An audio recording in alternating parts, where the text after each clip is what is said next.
और वो कमाई कैसे होगी? कैसे होगी? उठाइए दोनों हाथ ऊपर, सारे की सारे बोलिए हरे कृष्णा। एक जोश से बोलो, हरे कृष्ण हरे कृष्ण कृष्ण कृष्ण हरे हरे हरे राम राम राम हरे हरे। अब ये आज की आपकी एक भगवान के नाम की कमाई होगी। ऐसी कमाई दिन रात होनी चाहिए कि भाई बाहर से तो नौकरी कर रहे हैं, बाहर से तो संसार में पैसा भी कमा रहे, पर मन मन में हरे कृष्ण हरे, दोनों कमाई साथ चल रही है। मन में भगवान का नाम भी कर रहे हो।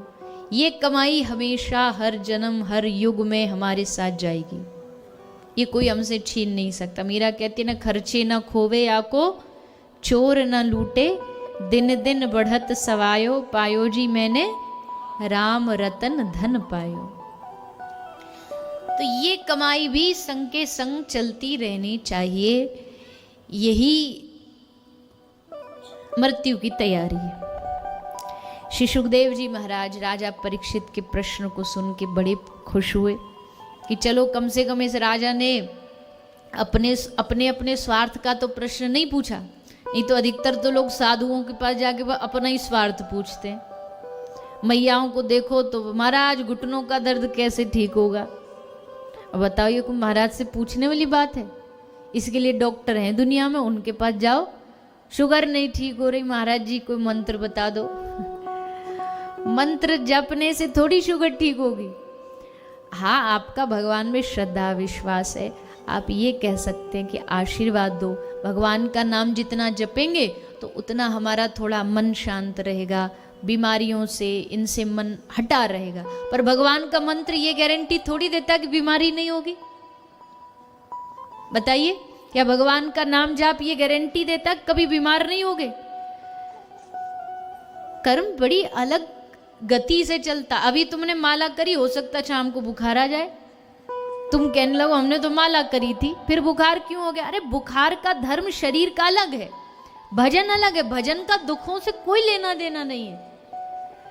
भजन का और दुख का कोई आपस में लेना देना नहीं कि भजन करने से दुख खत्म हो जाती है, कोई भजन का लेना देना नहीं। तो बोले फिर हम तो आज तक इसीलिए भजन करते थे कि दुख दूर कर दे भगवान, भक्तजनों के संकट क्षण में दूर करे, ओम जय जगदीश हरे। हमने तो यही सोचा था भगवान दुख दूर करते, नहीं, भगवान दुख दूर नहीं करते। तो फिर क्या करते हैं? भगवान दुखों से लड़ने की शक्ति दे देते हैं।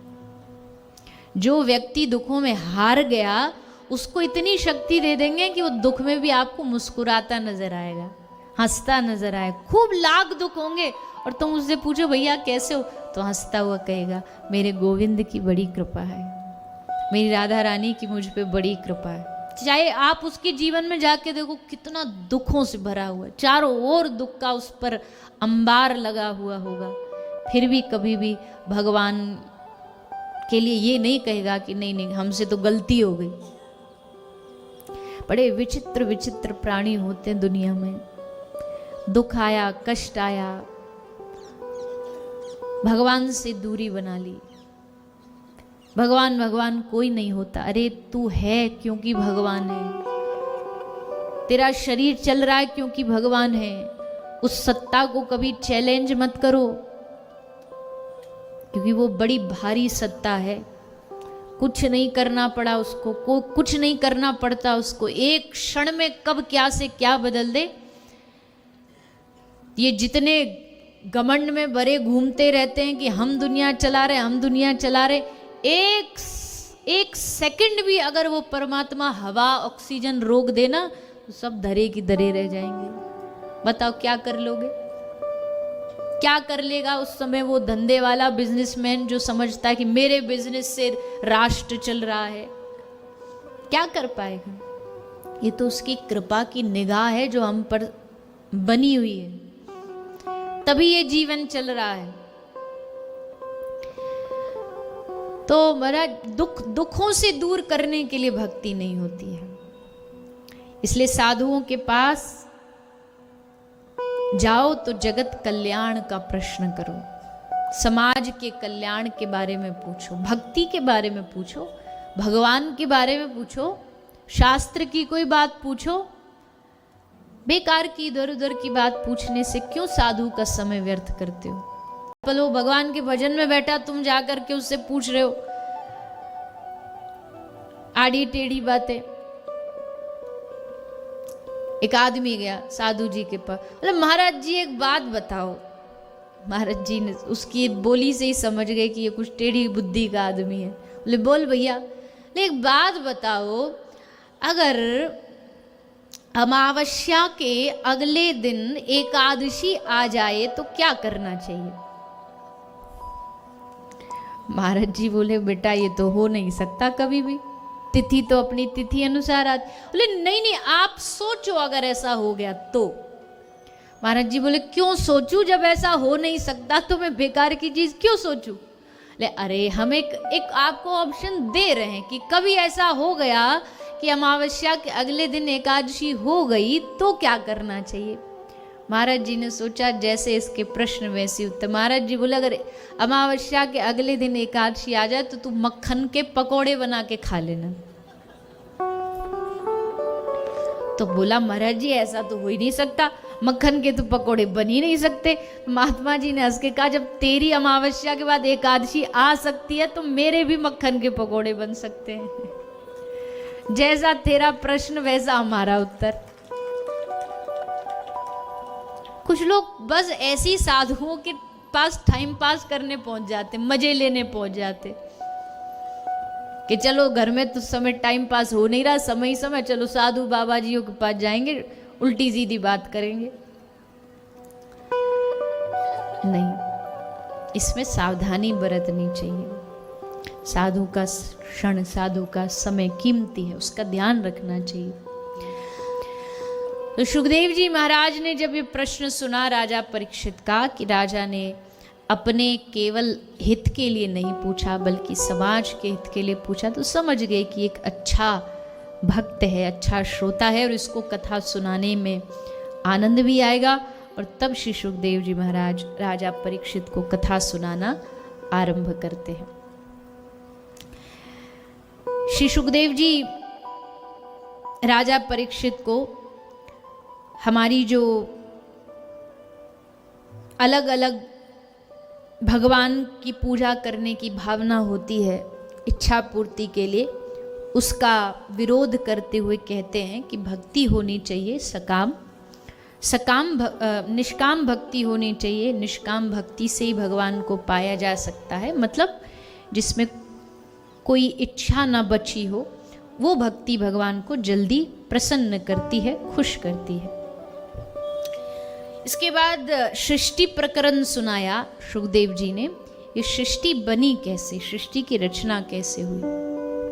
सबसे पहले तो एक दिन पहले भी चर्चा हुई थी, ये जो कुछ संसार में हमें दिखाई दे रहा है ये सब भगवान का ही अंग है, भगवान का स्वरूप है। भगवान ने जगत बनाया, अपना विराट रूप धारण करके जगत के रूप में जगदीश विराजमान है। ये दिशाएं, ये आकाश, ये पृथ्वी, ये सब भगवान का अंग है। भागवत में एक एक भगवान के अंग का वर्णन है, किस अंग से क्या प्रकट हुआ, कौन सा लोक प्रकट हुआ। सुखदेव जी ने उसका वर्णन किया।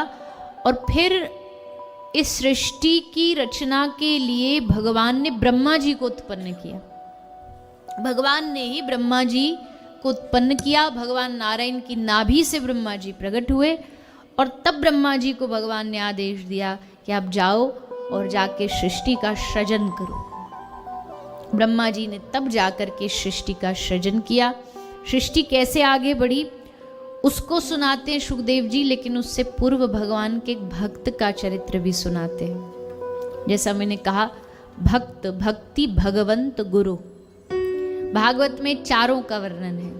भगवान का है तो भगवान के भक्त का भी है। और भगवान के ऐसे एक परम भक्त हुए श्री विदुर जी महाराज। विदुर जी का नाम सबने सुना होगा। भगवान के परम भक्त थे और इनके जीवन में भगवान की बड़ी कृपा रही, क्योंकि कहते हैं जब भगवान जा रहे थे इस संसार को छोड़ करके, तब भी जाते जाते उन्होंने विदुर जी को याद किया। उद्धव जी पास थे, लेकिन उद्धव को कहा कि जब विदुर मिले तो उसको हमारी याद देना, उसको कहना भगवान ने जाते जाते तुमको याद किया है। क्योंकि इनकी भक्ति से प्रभु बड़े प्रसन्न हो गए थे। इनकी भक्ति इतनी मधुर थी। कथा प्रसंग से आप सब परिचित ही होंगे कि भगवान जब शांति संदेश लेकर के इस विदुर दुर्योधन के पास पहुंचे और दुर्योधन को समझाने का प्रयास किया, लेकिन दुर्योधन कृष्ण की एक बात नहीं मानता।